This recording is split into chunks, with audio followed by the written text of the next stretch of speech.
Okay, it is time to get real with this. There are far too many children out here without hope, without love, who are being hurt. And we have a duty. I mean, even not, this is not a Christian thing, this is a human being thing. If you are a human being, you should want to step up and help these children. If you're raising children and they've got a nice upbringing, nice middle class upbringing, they've never known pain, they've never known someone that should love them, calling them horrible, horrible names, or went hungry, then you should feel a duty, a heart that breaks for those that are not like your children, to give them something. And I don't want to talk about that. I don't want to go today into all the reasons why we need help. I want to give you something specific that you can do. I want to tell you what the goal of this outreach is, what our ultimate, what we're trying to do, and how we can reach it, and how you can step in and do something specific to help. Whoever you are, wherever you are, there's something you can do to start reaching the young people, not just in the Bloomingdale neighborhood of Fort Wayne, where I'm planting this, where I'm starting this, where I'm casting this vision, as religious people like to say, but all over Fort Wayne. And then as it spreads all over Fort Wayne, hopefully we'll see more of these elsewhere in the country and see more young people start to get hurt. Ooh, yes, come along with me for the journey. Think about what I'm saying. Picture this in your mind.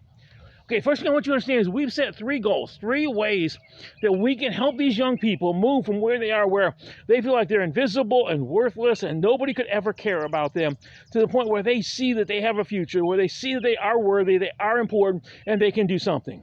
The first step is connection. We need to be able to connect with young people like this by showing them that we are just like them, except that we found a way out because somebody stepped up and cared for us. I was one of these children. I was an abused child. I did live in poverty. I was mentally ill. I felt invisible. I felt unworthy. But you know what? I overcame all of that. I beat all the people that tried to destroy my life because somebody took the time to care for me. Somebody stepped up and made a connection and showed me that I wasn't all of that. Just because other people had told me those things didn't mean it was true. Just because other people had done terrible things to me didn't mean I was a terrible person. So the first step, the first goal to reach in this outreach is to make a connection with them, to where they'll listen to us, at least give us the time to show that we are just like them, that we understand what they are going through because we're just like them. And it's not going to be just me. I believe we're going to get many volunteers that are coming in. People that are going to be on staff, they're going to be the same way. They're going to have gone through these problems, homelessness or addiction or jail, who have lived in poverty, grew up in poverty, or grew up being abused. And they're going to be able to connect with young people and say to these young people, hey, you know what? I was just like you, but it's different now. So let me do that. So that's our first one. And then once we are able to connect them and start to do these things, the next step, my friends, is going to be simply, hallelujah. It's going to be to show them that there's hope, to show them that life doesn't have to be the way it's been. They can break the cycle of abuse and poverty and addiction and violence and going in and out of prison that they've seen from their parents, that they've seen from their older siblings, that they've seen from all those around them. There is hope for a better life and a better future. And we want them to reach that point where they have hope, where they can start to see. And, we have to build on that hope. We have to prove that they're right to hope. We can't just say, we're going to start believing now and then walk away. No, we have to stay with them. So goal 2 is going to be to get them to the point where they have hope inside themselves. We can't tell them they have hope. We can't tell them, hey, you need to, start going to church, or you need to do this, or you need that, or you need to stay in school. We have to show them through our lives and through the way we care about them and the way we do things with them that there is hope for a better future. And then the last step is trust. We have to get them to trust us. And that's going to be nearly impossible with many of them because they are so scarred, so hurt, so beaten down that they just don't trust anyone. And they're afraid to trust. And so we've got to reach that point of trust. And when they trust us, then we can start helping them see what the future could be. Then we can talk to them about, okay, what do you want your future to be? What do you want to be down the road? How do you want to make sure that you and your younger siblings, if you have younger siblings, don't have to live like this? And help them figure out how to accomplish that. See, we can't say, okay, well, your future is college or your future. We have to say, no, what do you want your future to be? What do you see yourself as being? And then once we do that, Then we can start moving them forward. And then we're going to start to see their lives transform. And when their lives are transformed, we're going to transform the Bloomingdale neighborhood. We're going to transform the Nebraska neighborhood, the North Highlands neighborhood. We're going to transform this city and many other cities. That's what we're working towards here. But how do we do that? I said, there's an ultimate goal here. There's a project here that everyone, no matter where you are, can jump in and help with. And what that goal is a teen community center or a teen outreach center. We need a place, first of all, and this is very important, we need a place that they consider to be their own. A place that they want to come to. See, they have enough places that they have to go to. They have enough authority figures in their lives telling them what to do. What none of these kids feel, I know because I was there, they don't feel a sense of ownership. They don't have anything they say, this is mine. Okay, and that's what we need to give them. We need to give them a place that's theirs, that they help decorate or furnish, a place that doesn't have all the rules and regulations, that doesn't, they don't have to register to come in there.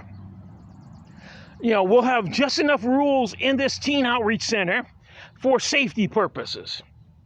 Things like no drugs or alcohol, no weapons, no bullying, no calling names. But it's going to be a place that's theirs. They're not going to have to get a parental permission slip to come in there. They're not going to have to sign in and out so that they feel like people are tracking them. They can come and go as they please and as they want to come and go. So think about that. Yeah, that's the first goal. We can't begin to connect with them until they come to where we are and we go to where they are. We've got to meet together somewhere. And so my goal, my thinking is we need a teen outreach center here in Fort Wayne, Indiana, in the Bloomingdale neighborhood, because there are so many like this in Bloomingdale where I came from. Ooh, hallelujah. I'm walking around the park here. I'm at Hamilton Park Day. So if it gets shadowy, just listen to my voice. Looking at me is not important. I'm not all that good looking anyway. But just listen to these words and think about that. Picture that, a big, this outreach center has got to be in a really big open building. They need space because one of the things, let's talk about them wanting to come. Because again, this can't be something where somebody's telling them they have to go like school, or like so many people tell them they have to go to church. It has to be a place they come because they want to be there and want to spend time. So we need a very large open building where they don't feel closed in, they don't feel crowded, because far too many of them, that's what they feel. They feel crowded in. They're claustrophobic. They're afraid to get close to people because of what happens to them when they're at home. Okay, so this needs to be a place that has all the things in it that teens like that the poor kids often don't get to experience for themselves. And what that'll be up to, we'll work on that project as we go along. But I'm going to talk about what I foresee we might want in this teen center. But first, think about just a large building that is fixed up nice, that's taken care of and shown in the way they want it to be. So they feel like they're comfortable there and they feel like they own it. And they feel like I want to go there because, all the things I want to do are there and it's my choice whether or not I go. The next thing they need out of this teen center, they need a place where they feel safe. They're not going to want to come if it's the same as at home where they don't feel safe. They need to be able to know when they come in there, no one's going to hurt them. No one's going to abuse them. No one's going to sexually molest them. No one's going to yell at them or call them names. There's going to be no bullying or teasing going on. They can simply come in there and be happy. They can do the things that they want to do in this place and know they're safe. Know that for however long they want to spend there, an hour, 2 hours, 5 hours, they are safe and nothing bad is going to happen to them. They need that. If they want to be able to come, they're going to need a place where they're going to be safe.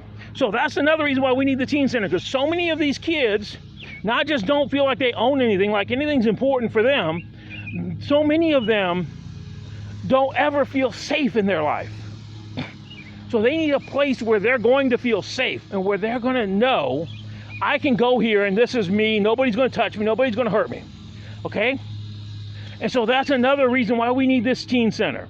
Yes, there's another organization in Fort Wayne that primarily focuses on smaller children, and they have what they call a teen center. But I'll tell you right now, the teens I'm talking about, the ones that have been abused and hurt the most, are not going to voluntarily go there for many, many reasons. We need a place that they voluntarily come to because they want to. It's not their parents telling them to come. It's not their social worker telling them to come. It's not a pastor saying you have to go there. Okay? This is, I chose to go for all of these reasons. Now, let's talk about what it could look like on the inside when we build this teen center. What I'm thinking, and again, this is going to change as you come alongside, because I see this is where you can help. You can give me ideas for how we could make the inside of this building look. I've got a building in mind already, and there's another, if that one doesn't work out, there's another one that would work in the Bloomingdale neighborhood. But let's talk about the inside, what I would foresee it working the best. And then you can contact us and say, hey, this is what I think. All right, so what I'm thinking is I want 2 giant rooms in that place. There may be 3. Someone has suggested we put a gym inside if there's enough room. But let's just start with what I originally came up with, which is 2. So you divide the space in half.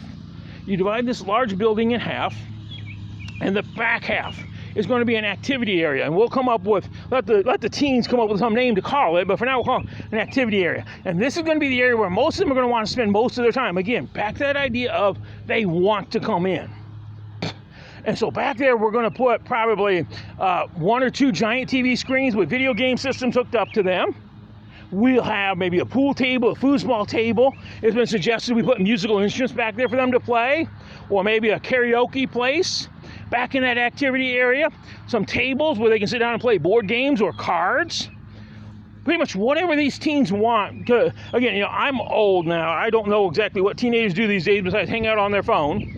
And of course, all throughout this place, we're going to have to put lots of charging stations for cell phones, etc. Because, again, it seems like teens spend their entire life on their phone. Even the poorer ones have phones these days. They may not have minutes for them, but they have a phone. So, it's just going to be a fun area where they can go back and they can have fun and do whatever they want. And, the staff or volunteers are going to simply be there to make sure that people get to take turns on the different stuff when it's busy, or to talk to people when they want to talk. Not going to be any overseeing them, no authority figures. These kids have enough. But it'll be brightly lit up and beautiful and decorated whatever way appeals to teenagers. And see, one of the things I want to do as we get moved further along in this process, and we've got the building secured, I want to involve teens in how we decorate and how we furnish it. I want them to have a say, because again, I want them to have ownership of it. So, that's going to be the back area. They come in, play games, have activities, whatever they want to do back there. The front half, to me, is the more important half, though. This was what I'm calling the quiet /study /discussion area. And so, it starts with one entire wall. It's going to be lined up with computer stations that are connected to the internet. Let's stop thinking what I was trying to say. So we're going to have workstations, the computers where they can get on the internet. They can do their homework on there. They can learn how to do resumes when they get to that point. If they want to go to college, I and others will be able to help them apply to colleges and fill out the financial aid forms. I'm an expert on doing that. I did it for myself for 4 years. I've done it for 4 children. I know the FAFSA inside and out. And I'm an expert at this point on how to fill out that stupid form and get financial aid, as well as how to apply for college. So we're going to be able to help kids with that. Or if they want to work, we can help them build a resume, help talk to them about how do you interview and what's important about working in interviews, etc., like that. Okay, so the internet computers will be there. They can play some games, but mostly, they can go online and research them, because so many of these poor kids today do not have computers or internet at home. And over the last year with this pandemic we've been through, so many of them have had such a hard time, even with where, I'm going to walk farther away here to the edge of the park because they're mowing out today. Hallelujah. That's the fun of doing this out in public like this. But, so many of them have struggled to keep up with their schoolwork. Even with the school-provided equipment, they struggled because they didn't have internet at home, or the school equipment would frequently break down. So we want to offer them a place where they can come. Now, we'll have parental controls on the computers, of course, to make sure they're not doing something inappropriate for someone their age to be doing.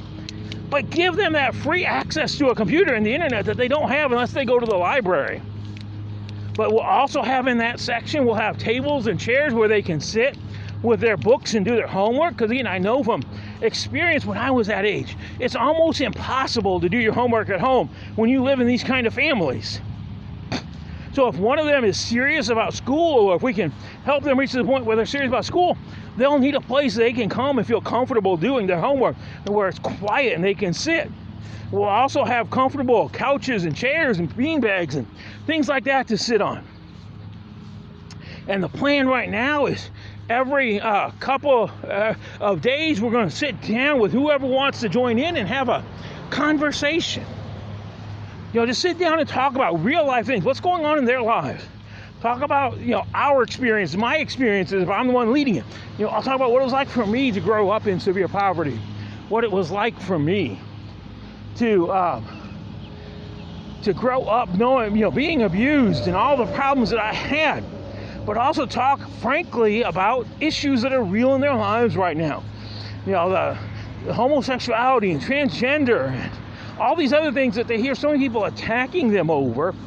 We'll sit down and talk to them freely and frankly and let them have their say and do it in a non-judgmental and non-attacking way, so that they can talk it out and decide for themselves what they feel about some of these issues. And they can also, if they choose, get the word out and get it out of themselves about what's happened to them. Hallelujah. Yes, Lord. See? All these good things are possible. This teen center is going to be an amazing place, and it's going to bring these youth in, and as they come in, we can start to make a connection with them. And once we make a connection, then we can show them that there's hope. And once there's hope, then maybe we can move to trust and help set the stage for them to change their life. See, we can't change life. That's the problem with too many of these that call themselves Christians. They want to force people to change their life. They think they can do something to change people's lives, but that doesn't work. You can't do it that way. They have to want to change. They have to make the decision. I've heard arguments both, you need to start off right from the bat trying to convince them to accept Jesus. No, first of all, no. But second of all, that's not going to work. I've also had people trying to tell me that, you need to be telling all these kids they need to start going to therapy. That's going to be that. No, most of them may need therapy. But you know what? They have to want that. They have to ask for it. So any of that, whether it's about my faith, whether it's about the therapy that I've been through, any of that, I will tell them where I am, but I will never ask them to go down that route. They would have to come to one of us and say, hey, can you tell me more about how I can do that? And once they do that, then, and only then, will we talk to them about the specifics of how you would do what we've done. So this is not about, as I keep saying over and over again, this is not a church. It's not about church. It's not going to have any church's name anywhere on it. Churches and believers are welcome to donate. They're welcome to come in and help remodel a building once we have one. They're welcome to send volunteers, as long as they understand the parameters of what we're doing here, which is trying to reach these kids to help them decide what their future is going to be, to help them break that cycle that they're caught in of abuse and neglect, of abandonment and rejection. That's what's important. Anything else is off to the side, and it comes when the teenager decides that's what they want. So this is going to be, as I foresee it, this is going to be a beautiful place, a place where they're going to want to come, a place where they're going to feel safe, where they're going to feel ownership, like it's mine. I'm no longer invisible. I'm no longer I don't no longer consider myself to be worthless, because I've been shown I can have something better. But to make this happen, it's going to take more than just me. I've committed everything that I will do this alone if I have to. And I'm hoping I don't have to. I'm hoping some of you will step up and help make this teen center a reality. Let's make it a reality. Let's help these kids. Give them a place of their own. A place where they can meet others that have been through what they're going through. Because that's the key to getting over this. They need, number one, know somebody cares, but they also need to know that somebody understands, because they've been through what these kids are going through now. Let's make it a reality. Okay, so I said there are 2 buildings in the Bloomingdale neighborhood, Well, I'm not sure the second one's there. It might be more in the Nebraska neighborhood, but they're right next to each other. The building I want, and if you're in Fort Wayne, you'll know what I'm talking about, and I need you to step up and help with this. The building that I think would be so perfect. Oh, one more thing that'll be in there that I forgot, that I've already been told you have teenagers, coffee. We're going to figure out some way to have lots of coffee available for these kids. Because that's apparently the other thing nowadays, besides the cell phones that kids live on, is coffee. So yeah, we'll have plenty of coffee in here somehow, some way. I don't know how that'll work out yet. Keep walking here to get away from the lawnmower guy. But yeah, you know, we'll give them plenty of coffee. So the building that I've seen that I think would be perfect, because it's on a bus line. There's a bus stop right near it, so kids that are coming from anywhere else in the city can hop on the city bus and come over there. It's big, it's very accessible, it's on a very busy street, so it has everything we want in this building. And so what is it? It's on Wells Street, and it's the old Navy Club, and it's up for sale right now. They want a ridiculous price for it. Nobody was ever going to pay that price they're asking for it. I certainly wouldn't, especially considering how much work you'd have to do to it. But I want to acquire the Navy Club. I think it would be perfect. It's big, it's open. We can easily, we'll have to do some work to make it handicap accessible, add more bathrooms that are handicap accessible, etc. in there. But it would work. It's got a nice parking lot. We could put a basketball hoop, a basketball court on the very back of the parking lot there along the alley. It would be perfect if that's what we could come together and figure out a way to make a reality. If we could do this in such a way that we could acquire that building, turn it into a teen center, and begin to change lives. So I just want you to picture, if you're here for, if you know the Navy Club, if you were ever in there in the days when it was open, picture it this way, with an activity area and a study, discussion, and quiet area where kids can come and just spend time in a way that they cannot spend time at home because of their horrible home life. We can make a difference in these children's lives. So the other one I'm talking about is on Main Street. It's also very big in there, but I think the Navy Club is the perfect building for what we are talking about here. And I would love to see everybody in Fort Wayne come together to make that a reality. Make it possible that we could get that building and turn it into what it needs to be. Oh man, what we could do with that. And how many lives we would transform the entire Bloomingdale neighborhood. The city of Fort Wayne keeps talking about fixing up the Wall Street corridor, and then they don't do anything about it. They don't even bother to talk about fixing up Bloomingdale. The city seems to spend almost no money taking care of the Bloomingdale neighborhood. It's poor, it's violent, and they don't care about it. But you know what? Putting this kind of a teen center in that location, it would just, putting the center up and remodeling it would transform everything. It would kickstart the work on the Wall Street corridor the city keeps talking about. It would transform that neighborhood. But then as we began to transform lives, as these kids began to see that they could stand up for themselves and they didn't have to tolerate the abuse and neglect that they're taking at home, or their younger siblings are taking at home. Imagine what we could do. I mean, just think about a child that right now is sitting out thinking, well, maybe I should kill myself. Nobody cares about me. I'm terrible. I'm worthless, and nobody's ever be there for me. And they're thinking about killing themselves. We can stop that. We can help them if only we will show them we care. Are you willing to step up and do that? Now, look, let me be very honest with you. I'm not a fundraiser. I don't want to do fundraising. I'm terrible at it. I'm not someone's going to be able to glad hand with these city officials and convince them to come along. I don't even know if I can convince the neighborhood association to partner with me, or all the businesses and churches in that neighborhood, because that's not me. That's not my personality. That's not who I am. Who I am is a former abused child. I'm someone that grew up in poverty, living with all these problems these kids are living with. I'm someone that has battled mental illnesses my whole life and waited till I was 50 to start trying to get help. That's who I am, and that's why I can connect with these children. But see, I need other people that can step up and do these other parts. I really need an executive director to step in and run this thing and make this teen center a reality. If anybody that watches this wants to be an executive director of a nonprofit, or you know somebody who is or wants to be, send them to me. Let's talk. Okay, let's talk about this. Let's see what we can do. But in the meantime, what can you do? If you're here in Fort Wayne, step up and help. Contact me. Become part of designing this. Figuring out how we're going to do this. How are we going to talk the city into helping us acquire the Navy Club and then remodel it into this teen center?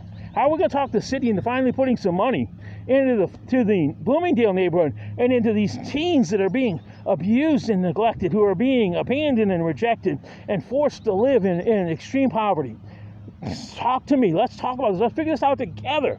We need an entire team behind this. And if you're not here, you can send us ideas. Send ideas and let's talk about this. Be a part of making this happen. Because once we get this down, then I see this spreading to other cities. The same type of format, the same type of goal that you're going to put a place in there that's there. See, that's where we usually, these places, to me, I've seen a few around the country. They always go wrong because it always starts out with good intentions, but in the end, it becomes more about the adults. What rules do the adults think these kids should follow? How do the adults think these kids should dress? And the adults watching them every minute of that doesn't work. We need a teen center that is theirs. The adults are simply there to make a connection, to tell them, hey, you know what, I was once you, and explain to them that you care. Now, if you're not able to participate actively or physically in this, if you're not able to meet with me and talk about this, or you're not here in Fort Wayne, then yeah, you can, and you want to give financially, that's fine. I'm not conducting a fundraising campaign at this point because, again, I'm not a fundraiser. But we have expenses. We have a cell phone now just for this outreach. I'm paying for promoted ads like here on Facebook and other places to try to get the word out of what we're doing. And we're going to have other expenses as we come along here, as we start to build. So you can give. If you go to paypal.me, search for the Remnant Outreach, REMNANT. So the Remnant Outreach on PayPal, you can send a donation and it will go towards this work. We're in the process of setting up a 501c3 charity. So hopefully by the end of the year, that'll all be in place and we can send out donation letters, and those that want to can take the donation off their taxes. I can tell you right now, this is going to cost a ton of money.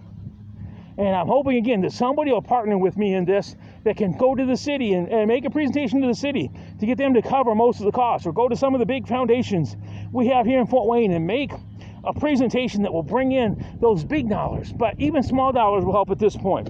Anything will help. I mean, yes, we need tens and tens of thousands of dollars.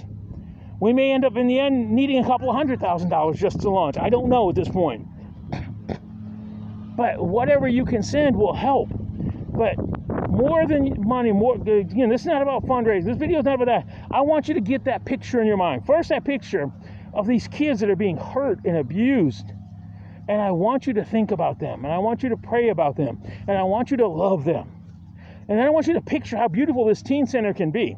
Again, if you're here for the old Navy Club, right now it looks nasty on the outside. But what about if we make it beautiful? What if we put our logo on one wall, and then we get the other sides painted beautifully on the outside so people really notice it coming down through there? What if we get the inside fixed up, and then the teens start coming in and they start being safe and they start feeling like they're cared for and they're worthy? What can we do together? So I'm asking you now, as we wrap this up here, I'm asking you to step up and help in any way you can. Financially, if that's the only way you can help, but if you can help in person, if you can be an actual part of this, help me figure out how to do this. I'm writing a business plan. I'm a businessman, so I'm writing a business plan. And I could use some help with that. I could use